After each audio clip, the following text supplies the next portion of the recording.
Let's get into the advisory. The ALP's resounding win puts Division 296 back on the table. The AFR reporting financial advisors are seeing wealthy retirees sell assets and restructure their portfolios to avoid Labor's planned extra tax on superannuation savings worth more than $3 million. Let's get more on this with Liam Shorte from Sonas Wealth, who joins me now. Liam, a lot of panic out there, but you say we don't have to panic just yet. We've got more than a year yet to restructure portfolios. Yeah, and look, the first thing is the legislation hasn't gone through fully yet. We're still lobbying for some changes, especially around the taxing of unrealised gains and the indexation. But the first test date will be the 30th of the 6th, 2026. So that's when your balance, if it's over 3 million, that's when you start triggering the Division 296 calculations. If your balance is less than 3 million on that date, Division 296 will not apply. So even if you're over the 3 million on the 1st of July this year, you still have a full year to get yourself organised. And the people who really need to start thinking about it are people who have got illiquid investments, because they may not be able to sell any investments to get it below the 4 million. So for them, Division 296 may be a reality. So I'm talking about the property investors, maybe people who are in some cryptocurrencies that they don't want to sell, but they're volatile investments. You need to be prepared to have the cash available to pay that tax if you can't sell an illiquid asset. So main point is don't panic yet. You've got a full year and a couple of months to get organised, and we want to see the final legislation before we see people jumping in and selling assets. But the truth is, people will always look for an alternative when there's a tax put on the table. Liam, there's been some really interesting commentary about this too, that people say in their 40s, when predominantly you do start looking more closely at super and adding, and now shying away from adding because they don't want to get to that point where they could have a $3 million super balance when you look at inflation that could push that to those levels by the time they retire. I mean, what are you hearing in terms of not so much people close to retirement, but that middle bracket?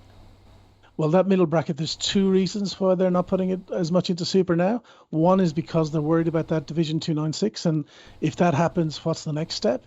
But also, a lot of those people want to think about retiring or have a plan B to be able to retire between 55 and 60. So they're looking at alternative places to invest, either in a lower income spouse's name. So if the spouse is on a lower income, to invest in their name, or using something like an insurance or investment bond, where in their 40s they can start pumping money in there. It's taxed at a maximum 30% inside that bond, so it doesn't affect their own personal tax. And with if you use the right investments there, you can get that tax down to the low teens. So what they're doing with that is they're putting money in there. It's a 10-year sort of investment. So that money will then be available between 55 and 60 if they want to retire early. But also they're saying, well, rather than committing to putting money into super now, maybe we'll use that investment bond, and then as we're closer to 60, maybe we'll have a bit more confidence to actually put money into super, and we'll know what the rules are around then. So at the moment, they're just maximizing their concessional contribution up to 30, but any additional money, people are looking for alternative places to park it until they get near their preservation age of 60. All right, well, let's talk about what is looming, which is the end of this financial year. What are the best ways to avoid paying more tax and, I guess, top up your super? Yeah, so the concessional limit's gone from 27.5 to 30,000. So that's including your employer contribution plus any money you put in yourself through salary sacrifice or contribution. So all we're saying is, people, check your contributions around the 10th of June, understand when your next employer one is going to go in, take that off the 30,000, see what your gap is. If you're on anywhere between 45 and 135,000, you're in the 32% bracket when you include Medicare. If you salary sacrifice 10,000 into super, you're going to save yourself 1,700 in tax. So it'll be taxed at 15% rather than 32%. As you go up into higher tax brackets, there's a little bit more to save. Now, also, if your balance is less than 500,000, you do have the ability to use any of your unused contributions from the last 5 years, the rolling 5-year period. So we're talking back as far as 2019-20 tax year. So if you've got a large income this year, or you've created a capital gain, or you've sold some shares because you were worried about what Trump is doing, and you've created that capital gain, you can go above that 30,000 and have more of that income taxed at 15% rather than your marginal tax rate. So it's a really good place to start is go to your MyGov account, the ATO service. There's a superannuation tab there and one called More Information, and look at your concessional contribution record. So you can do that yourself, or you can ask your account to look at it for you. Liam, the other concerning part is lots of scams around this time of year. What's your advice to avoid those? Yeah, so if you're ever responding to a super fund or an investment house, go to their website first, check their contact details, phone them and ask, what's the best email to send something in? Don't reply to an email. Okay. What we're seeing after a few, I think there's 5 or 6 different funds that were hacked over the last couple of months.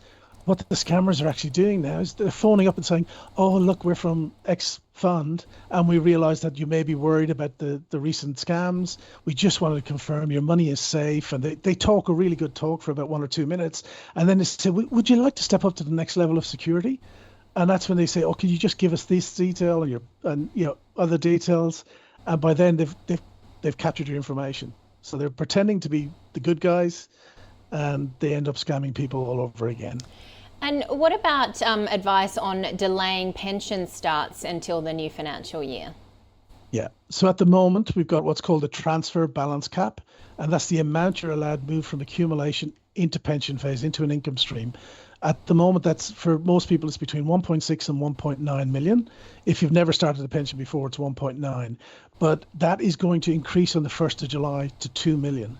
So if you've just put money in, or you've just retired this month and you're thinking, oh, I'll start my pension, maybe hold off until the 1st of July and be able to have 2 million in pension phase over your lifetime.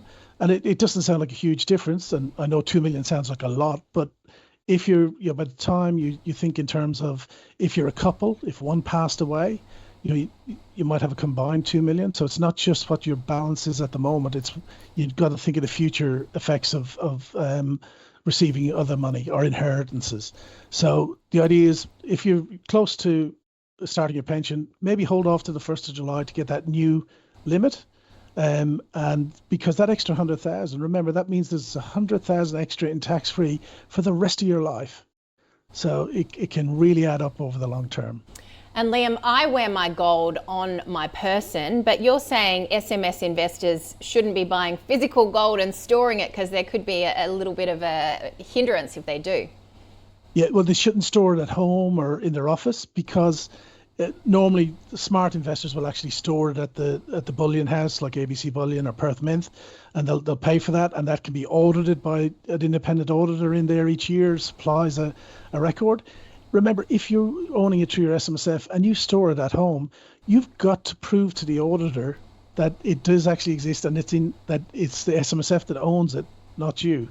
Now, previously people would take pictures with like you'd see in the hostage movies. They put today's paper below the bullion and take a picture of it and send that to the auditor as proof. That's not going to work going forward. So I've had one auditor who's, to try and help his clients, he's actually visited their homes to physically check it himself. But in this day and age, people are using administrators in different states or sometimes different countries. That's not always going to be possible. So I would just say, if you're buying bullion or any collectible or anything like that in your SMSF, have it stored at a professional facility where the audit can be done independently and it'll satisfy the ATO requirements.